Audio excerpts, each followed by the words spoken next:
જય માતાજી મિત્રો, કિંજલ રબારીને કોણે ધમકી આપી સાંભળો. વિડીયો આપવાનું ચાલુ કર્યું છે, મારી નાખીશું, ઉપાડી જઈશું.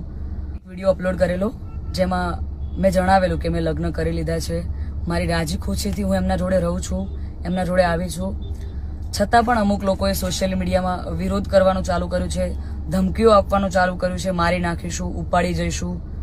બરાબર, તો મને એ નથી સમજાતું કે જ્યાં સુધી હું સમાજનું નામ રોશન કરી રહી છું, જ્યાં સુધી હું મારા ઘરે પૈસા કમાઈ રહી છું, જ્યાં સુધી હું એમના માટે કંઈક કરી રહી છું, ત્યાં સુધી હું બધાને સારી લાગુ છું. જ્યારે મેં મારી લાઈફ માટે એક ડિસિઝન લીધું છે, એમાં હું ખોટી થઈ જાઉં છું, ખરાબ થઈ જાઉં છું. બરાબર, અને એને લઈને ઘણા બધા લોકોએ એવું બી મૂક્યું છે, સમાજવાળાઓ લોકોએ, કે ભાઈ અમે દીકરીઓને ઇન્સ્ટાગ્રામ, ફેસબુક બધું યુઝ કરવાનું બંધ કરાવી દઈશું. તો આ નિયમ ફક્ત દીકરીઓ માટે કેમ છે મને એ નથી સમજાતું.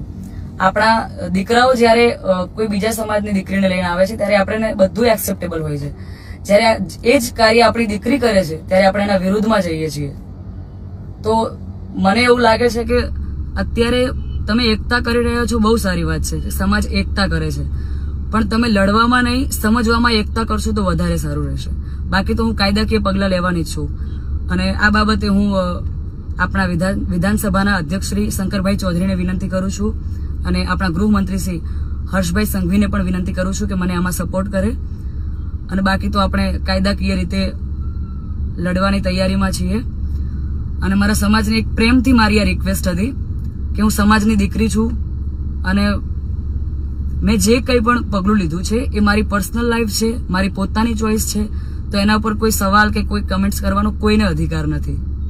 જય માતાજી, જય દ્વારકાધીશ.